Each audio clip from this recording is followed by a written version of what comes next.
You may have read that title and thought, what is Elizabeth talking about this week? Worst possible way? What? Yes, you heard it right. Say what you do in your business in the worst possible way. This exercise is going to teach you how to get clear on your messaging. If it sounds interesting, keep listening. Hey guys, it's Elizabeth McCravey, and you're listening to the Breakthrough Brand Podcast. Each week, I'll bring you workshop-style trainings that teach you how to stand out online, design success from the inside out, and create a breakthrough business. It's time to turn viewers into raving fans and design the business and life of your dreams. I'm so excited you're here.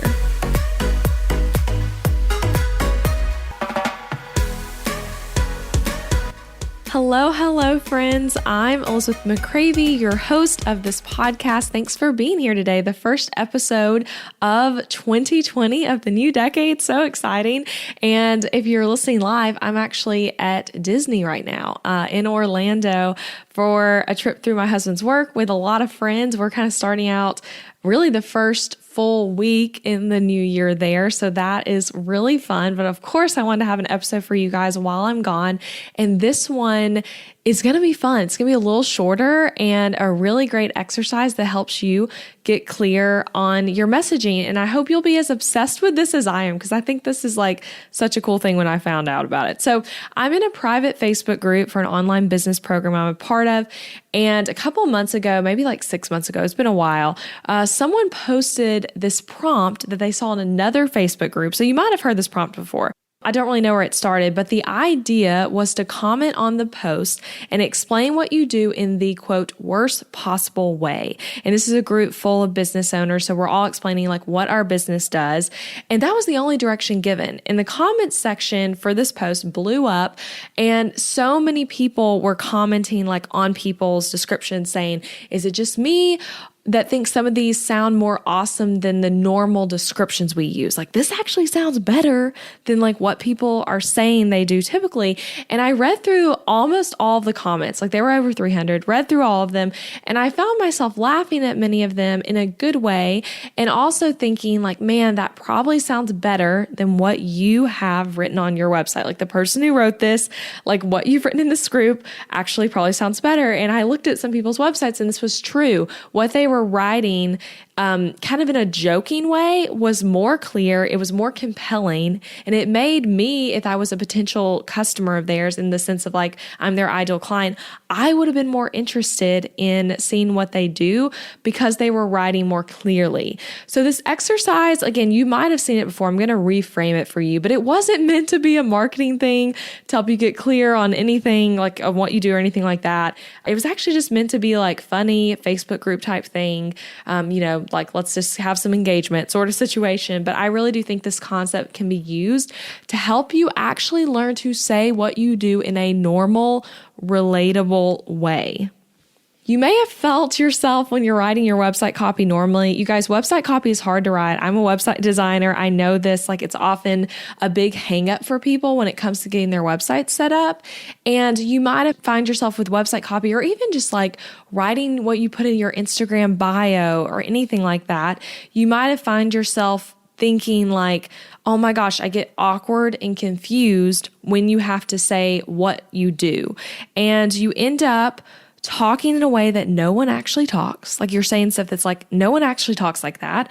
You use words that no one outside of your industry can understand, and definitely not a fifth grader language, like reading level, which you guys, your website copy should be like fifth grade reading level. That's like a quick rule of thumb when you think about, generally speaking, there of course are exceptions here, but generally speaking, you want to be like fifth grade level writing. And so we end up talking away. No one actually talks, confusing words that no one outside your industry understands. And then we end up with something really boring that's going to make people click away from your website. And basically writing your website copy ends up feeling heavy. Describing what we do feels heavy. But when we feel lighter with it, as if it's someone like just asks you a question of like, hey, what do you do? If we can feel lighter about it or even put some humor in it, it'll feel easier. So hopefully this whole process will kind of give you a little less of like, oh my gosh, I have to freak out about my website, because you don't have to freak out about it. So if you've been listening to this podcast for a while, you've probably heard me talk about brand statements. That is literally just the phrase I use for what is the opening statement on your website. Typically, like you have your navigation bar, you have your logo, some stuff like that, but then you have a statement. Typically, it would either be a full sentence or like just a statement, not too much text, that is telling people what you do and like, are they in the right place? Kind of answering that question of like, is this like the place for what I am looking for? Because I guarantee they are on your website looking for something. Unless they are just internet stalking you, they are there for a reason. So this tells them if they're like at the right place or not. And I actually think this, I don't know, I'd have to think about it longer, but definitely is like one of the like most important things on your website, because people actually are going to read that statement when you have a well-designed website. If your website's hideous, they might click away before even reading it. But if you have a well-designed website, they will read it. And we need this statement to make sense, be normal human language, have some personality, and intrigue people to keep scrolling. Because then if they do read the statement, like I'm saying, most people do, if it's good, they're more likely to read the rest of your website. Because I would say, this is just me making up a statistic, but like 99% of people are never going to read all of your website copy. That's just true. Website copy is amazing. And for the right people, they'll read the right things. But people are not reading your website from top to bottom. They're skimming. And so when we have a good brand statement, it's going to increase the chances that they're going to read even more of it than just that brand statement. So it's important. So my challenge for you today, though, is to try writing what you do in the worst possible way, in the way that is blunt and direct and possibly funny because of how honest it is. Humor is a great thing for marketing. So now, to be fair, in this Facebook group, like I said, there were over 300 comments, and many of them were not something that should go on your website or anywhere in your marketing. Some were like too funny that it actually was confusing, which was hilarious. I loved reading that stuff.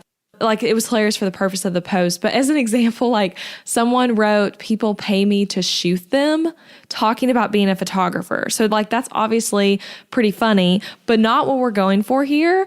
So please do not put that people pay you to shoot them on your photography website.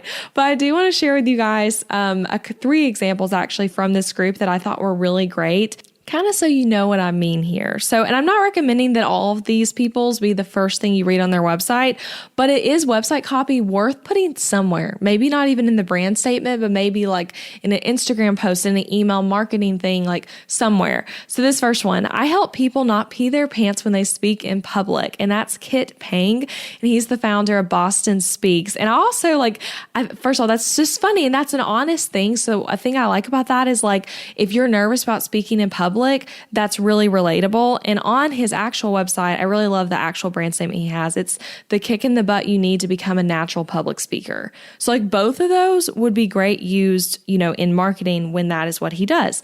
Okay, another one. I help children learn mindfulness tools so their parents can have less headaches. That's Jessica Brittany.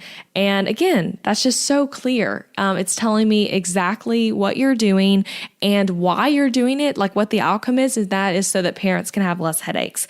Okay, last one I want to read. I help women not yell at their partners, kids, pets, or strangers, and also not cry in the shower and be more like Lizzo. So I just thought that one's really funny as like an example of like, that would need some like cleaning up probably. A lot maybe to be used in marketing, but I think it's really funny. I help women not yell at their partners, kids, pets, and strangers. Like, so funny. And again, could be really relatable if you are the ideal client for this person. So those are a couple of fun ones that stuck out to me. And I also posted this in another Facebook group that I'm a part of and got a lot of comments on that post of people sharing even more amazing ones that were really funny. So anyway, it's just an awesome exercise. And I also want to share with you guys what I came up with when I answered this question originally in the Facebook group. And I came up with, I help women ditch their boring, soulless websites for a website that actually makes them money. And guess what? This is actually on my website's homepage right now. If you're listening to this live, it is. If you're listening to this years in the future, I may have changed it. But I think it's funny and everything's going great with it. I've had it on there for probably a couple of months now. I changed out from what it previously was, which didn't feel as clear, to this. And I think it's funny, which does relate to my brand, and it's honest and relatable. And this is something that like women come to me with, that their website is boring, soulless, corporate is another common one I get, and that they're wanting a website with personality that actually earns them money. So that's my example, but this might sound like a silly exercise, but regardless of if you come up with anything good, I want you to do this because it's an exercise in thinking outside of the box about your business. And I think most of you probably talk too lightly and infrequently about what problems you solve for your customers. Like that's a huge problem I see in most people that I work with or that like come to me with questions. Is just like you aren't like good yet or don't feel confident yet in talking about what problems you solve for your customers. Most people are failing at this with their marketing. And instead, what people are doing is you're focusing on how many modules are in your course, how many images they'll get back on their wedding day, and blah, blah, blah, blah, blah. Like stuff that like is not what actually is going to make people make a buying decision. Because if people don't understand what problem you will solve for them, then they will not understand why they should pay you. Okay? Like if you're kind of multitasking with me, I want you to hear that. I'm going to repeat it again. If people don't understand what problem you will solve for them, then they will not understand why they should pay you. You guys, this is important. If you're not sure what problem you solve or what success looks like, that's another way to phrase it. That might make be more relatable for what you do, like thinking about what the transformation or success is. But if you're not talking about that, like if you don't actually know, like say like you're like, I have no idea what problem I solve, then you need to get clarity on what you're selling. Like what you're selling needs to have an actual outcome attached to it. And then if you're just not thinking about this, look at testimonials and inquiries. See what people are telling you that you're helping them with or what they're coming to you for help with. And like for me, I'm helping people make more money in their business through a website that actually looks like somewhere people would want to buy something. And it's going to help them be more strategic. And I make it easy to get that result. And I know what the result is that I'm selling. And I know the why behind a good website. So although I'm going to like also talk about some of the nitty gritty stuff, that's not the main selling proposition. Does that make sense? Like you have to focus on what the why is. And if people don't understand what problem you're going to solve for them, again, they're not going to understand why they should pay you. So you've got to start saying what the problem you solve is.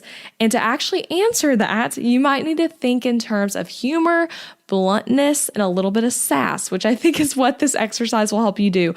Also, if like all of what I just said sounds like, oh my gosh, I need to know more about that, episode 26 of this podcast, I go in depth on learning how to speak to your customers' pain points in your marketing. It's a good episode.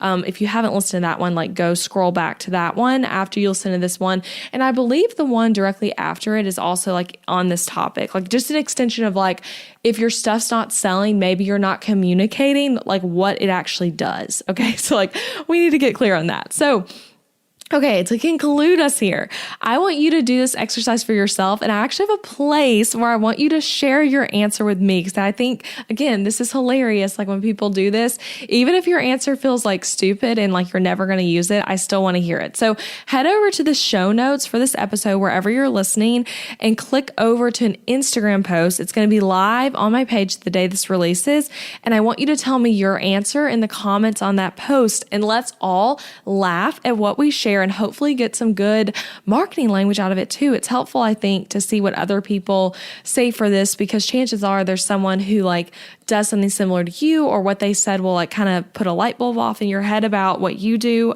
So yeah, even if it's something like so silly, please post it. And if you're listening to this episode like way into the future, I still want to hear your answers, and I'm still going to have this post link. So even if it's like a year-old post, go comment on it. The direct link once it's live will be in the show notes.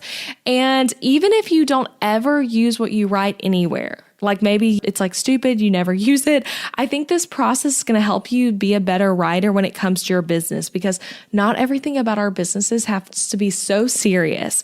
And oftentimes when we talk about it, we treat it like everything we say has to be like perfectly gold and serious and like all that stuff. So this is going to help you be a little bit less serious about the way you talk about your business. So that is it, you guys. I hope this is helpful. If you have a business friend who like could use this exercise as well, please send them this episode so they can also learn how to do this. And yeah, go comment on the post once you've thought of it. Hopefully you've thought of this like as you've been listening. And I can't wait to hear how you say what you do in the worst possible way. Okay, I'll be back next week with another episode. Bye, you guys.